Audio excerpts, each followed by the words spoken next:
When did Volkanovski truly become the GREAT? There's an argument to be made it occurred in the second round of his fight with Brian Ortega. Locked into one of the tightest guillotines I have seen, wielded by one of the technique's most gifted practitioners, and Volkanovski escapes it. Maybe it's the next time he is in a comparable level of danger, when Ortega locks up his nicknamed and patented triangle that looks equally as dangerous. Yet not for Volkanovski.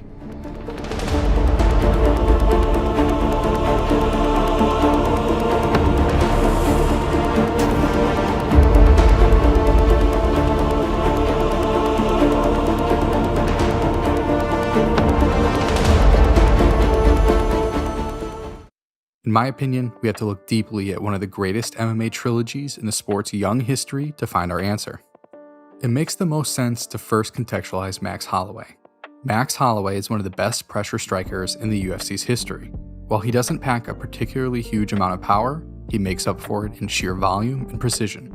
Max vaulted himself into the upper echelon of featherweights by steadily running through every major competitor before defeating the division's consensus greatest fighter in its history. Max was able to do the seemingly impossible twice by outstriking Aldo in masterful affairs. Max then took a risk and moved up to lightweight to challenge Dustin Poirier for the interim lightweight championship, but was soundly beaten over 5 rounds. Max's more hectic style transformed after this fight, leading him to take a massive step up in offensive quality by more effectively mixing his defense and offense en route to multiple title defenses against quality competition. Like us, Volkanovski had more tape to work with when preparing for Max Holloway. Prior to his fight with Max, I would describe Volkanovski as a talented fighter, but an incredible game planner. Alex's UFC debut occurred in late 2016, and he proceeded to rip off a 7-fight unbeaten streak to earn his shot at Max's crown. The last 2 fights on that 7-fight streak were versus aging weight class greats Chad Mendes and then Jose Aldo. In both cases, the fighters were considered to be over the hill by the general public. Chad Mendes never fought in the UFC again after the defeat. Aldo never fought in the weight class he built after this defeat as well. As such, Volkanovski was considered talented but essentially unproven. With hindsight, it's clear the budding talent Volkanovski had even in those early fights, but it's hard to differentiate his raw ability versus his savant-like ability to identify and execute upon the perfect strategy to beat opponents. On that note, Volkanovski's strategy for Max was one of the most fascinating counter-striking game plans in recent memory. He and the team obviously studied Max inside and out. Holloway loves to initiate longer combos and pressure with jabs, so Volk wanted to deny that by attacking the lead leg with switch and round kicks. That's just the starting point though. The options they develop just sort of cascade into longer and more complex reads and counters. Let's start at the base of his tactical game plan that I call Phase 1. Everything in Phase 1 was built off of attacking Max's lead leg, both with switch kicks and round kicks. From this logic, Volk had a single decision to make. If Max begins the sequence, generally with a jab, round kick on the step with a high guard, or switch kick with head movement. If Alex begins the sequence, step in round kick, or defensive switch kick. Late in the first, Max already had his timing down. For most fighters, this is the extent of their game planning. However, Volk wanted Max to pick up the timing, leading to Phase 2. In Phase 2, Max has 2 options on his entry. Enter softly to maintain his leg kick defense, or enter deep into Volk's range to deny the kick.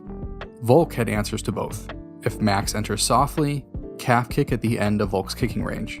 If he enters aggressively, Volk ducked with a high guard and threw a lead hook to where Max's head should be. Inversely, if Volk is on the attack, he split his tactics into 2 varieties. Volk would feint his step and round kick setup to get Max's reaction, followed by a number of boxing combinations. 2-3s, 1-2s, Volk's follow-up options from the switch kick setup were equally effective, using the feinted switch kick to draw Max in before pouncing with 2-3s and 1-2s. In large part, these combinations built on top of the lead leg attacks were due to Max's propensity to sit in the pocket without much of a guard while stringing together combinations on pressure. Volkanovski used these attacks and counters to provide him space to accomplish the main goal of trashing Max's leg. He repeated these sequences over and over until Max's leg finally seemed to give from the damage a little under 3 minutes into the second round. At this point, things are dire for Max. Switching his stance showed Volk that the leg damage had deadened Max's leg. His exits are hampered, his offense as well. From then on, if Max ever enters orthodox, Alex immediately rips leg kicks until he switches back. Thus begins Phase 3 of Volk's game plan. Overall, it is much less structured.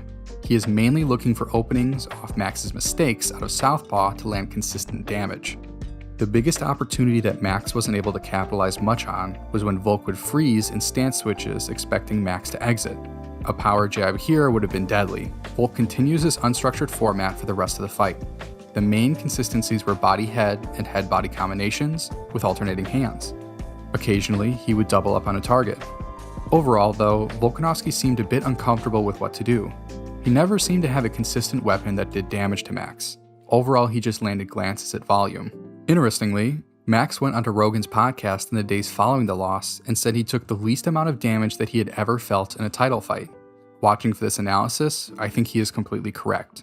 Volkanovski couldn't consistently find damaging strikes, but just landed in excess with precision on his way to a decision victory. The thing about this fight, though, is that it was by no means a statement win, in my opinion. Alex had the perfect game plan, and he won, but he didn't beat him the same way Dustin Poirier was able to, for example. At the time, I remember the general public feeling like this loss for Max was a bit of a fluke, not really representative of who was the superior fighter. With that in mind, let's move on to the rubber match. With a victory, the loss would essentially be erased from our collective Max at featherweight canon, a blip in the radar due to a perfect game plan by Volkanovski. In my opinion, the keys for Max were to get his rhythm earlier, commit to kicking Volkanovski, and figure out set counters to that Phase 1 strategy. Volkanovski needs to learn from some of his mistakes, like sitting unguarded off the stance switch, as well as find ways to avoid the rolls Max employs that made hitting him clean so difficult. In the first round, Max's adaptation becomes clear. Max's adaptation is to match Volk strike for strike. Leg kick, teep to the gut. 1-2 combo, slapping hook to high kick. Max comes out blazing on all cylinders and clearly wins the first round. The second continues much like the first. Max lands harder while Volk is able to land, but just not with the same damage. Just like the end of the first, Holloway drops Volkanovski with under 15 left in the second. Holloway is clearly up 2-0 on my mental scorecard. So things are looking pretty dire for Volkanovski at this point. He is near constantly fighting just out of his own range, seemingly baiting Holloway to enter. For 2 rounds, he has been consistently outdueled at this range though. I would argue Max Holloway has never looked better in a prior fight than he looked in those first 2 rounds of their rematch. But something seems to change for Volkanovski at the start of the third. I noticed 2 things. 1, he started mixing in more grappling to disguise entry strikes. 2, and most importantly, he inverts the Phase 2 game plan. Instead of using the leg kick as the beginning feint, Volk begins doubling up on lead strikes with a rear hand follow-up. Alex builds his leg kicks off boxing feints, which really seems to give Holloway issues. Round 3 goes to Volkanovski. The 4th round is where Volk's initial success takes another leap. It's hard to explain simply, so we need to dive deep. So far, I've outlined multiple doorways that Holloway can attack Volkanovski through. 1, attack off the stutter in his stance switch with jabs. 2, attack the leaning stance switch with power knees to the body. 3, substantially up the kicking volume to offset the volume differences. 4, roll Volk's entries to mitigate damage. And 5, land cleaner at comparable volume while defending the lead leg. In this round alone, Alex is seemingly able to answer all of these questions. The key to me is that he completely alters his entries to mask his switch kick. The stutter is gone in favor of a Muay Thai style teep feint, step through, into switch kick.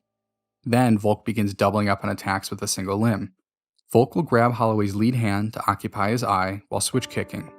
One of the extreme consistencies in the first fight was his use of alternating strikes with either hand.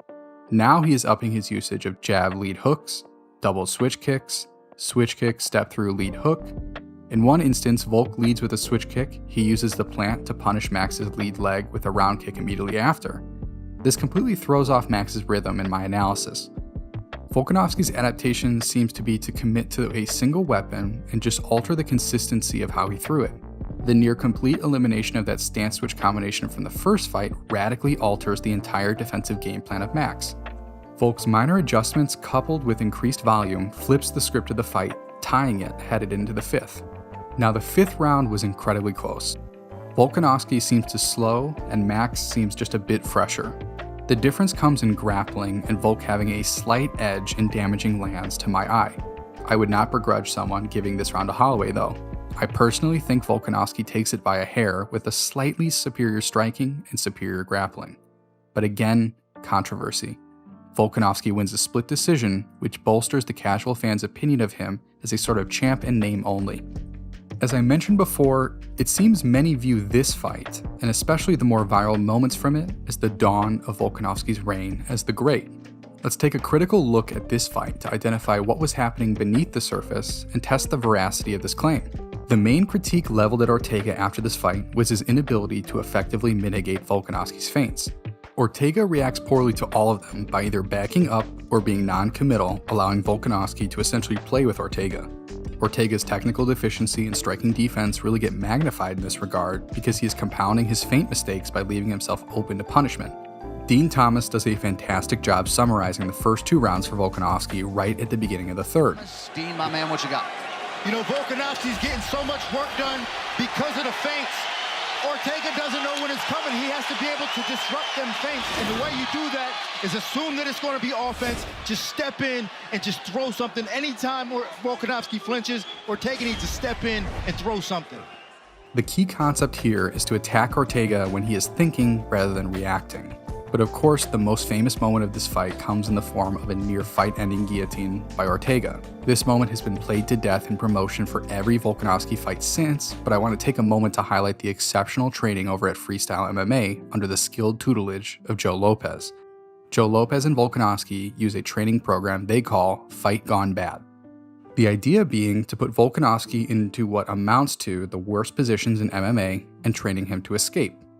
Another key component of Joe Lopez's training regimen is called Shark Tank, where Volk trains against fresh opponents at the end of a session to build cardio by fighting at a cardio disadvantage. I want to play some clips from Volkanovski's preparation for UFC 290 and Yair Rodriguez to show you examples of those 2 techniques being mixed together.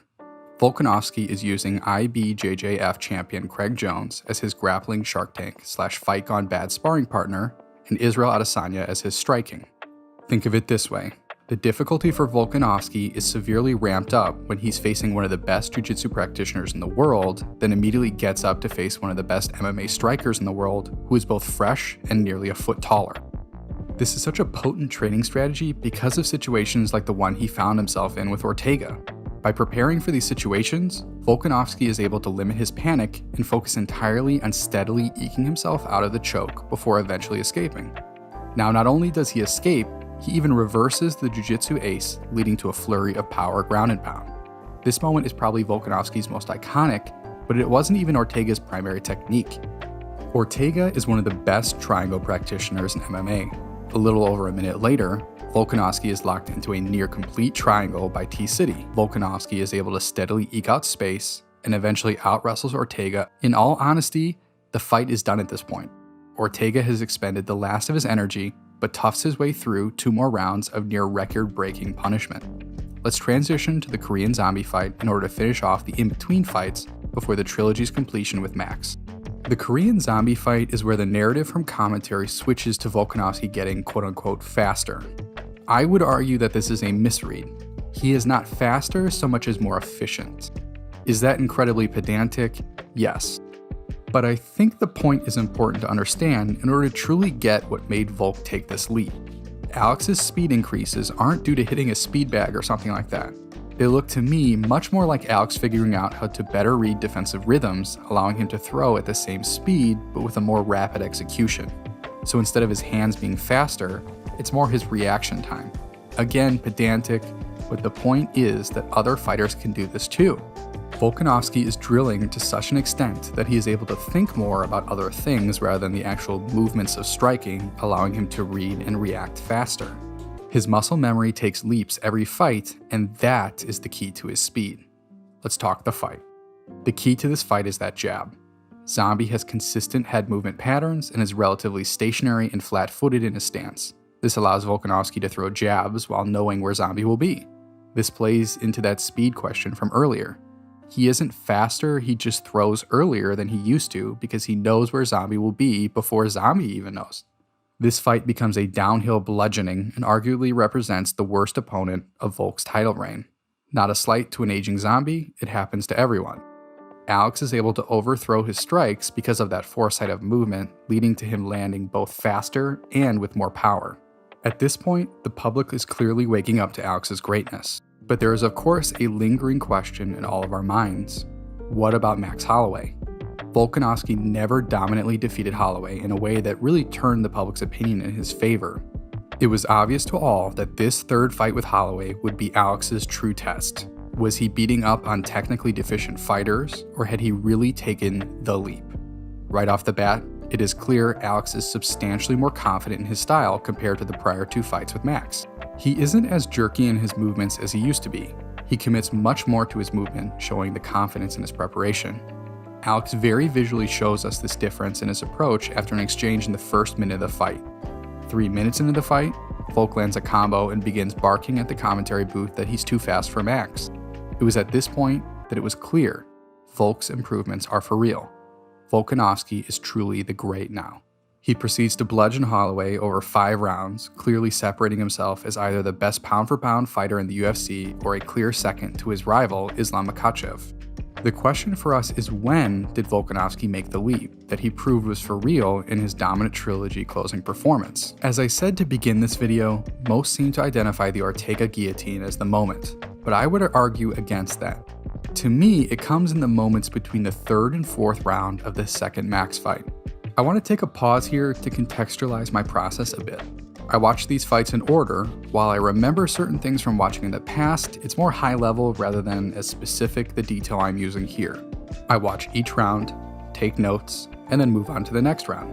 My first note at the end of the 4th round is in all caps.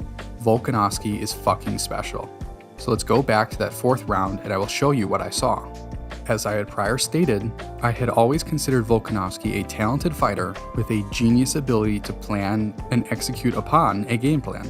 I would argue that Volkanovski seemed to view himself in a similar light. When I finished note-taking all of his fights, I rewatched his entire resume up to that 4th round with that prior point in mind. Let's talk again about Volk's Phase 3 strategy against Max in the first fight. I have a tough time categorizing it somewhat because of how it goes back and forth between structured and unstructured striking. Sometimes he is consistent, sometimes he is just kind of throwing. I originally thought this was planned, but now I believe it wasn't. I think the Phase 3 plan was always to sort of read and react, but there's a noticeable lack of confidence in Volk's striking that I believe was noticed by the fans. I believe he was incredibly confident in the first 2 phases of his game plan, but was somewhat unsure of what opportunities would be there and if he could effectively execute upon them against Max. He was able to outpoint Max, but again not dominantly. He won the fight, but I expect he didn't feel like it was a 100% sound victory. Going into the second fight, Max changed his preparation and came out firing on all cylinders in the first 2.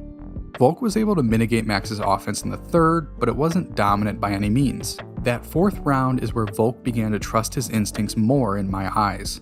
Volk began flowing through his combinations rather than being more stuttery. That's why I believe that shifting combination he borrowed from Dustin went away. Volk essentially threw the prep work out the window and said, let's fight. I identify here as where Volkanovski became the great. The synergy between his preparation from a game planning perspective and his technical development finally clicked and the gears began humming. At that point, he let go of all the mental barriers that plagued him and manifested physically in his movement patterns. The 4th round of Max 2 is where Volkanovski truly became the great. From that point on, he blazed a trail through featherweight. As Volkanovski enters the final years of his prime, it's hard to tell how long he will be able to keep this up. But in the end, most fighters never reach this level of technical and intellectual combat proficiency. Thankfully for us, we get a chance to watch him fight. If you're watching this live, I have released a UFC 290 breakdown podcast over on our Patreon. The links can be found in the description.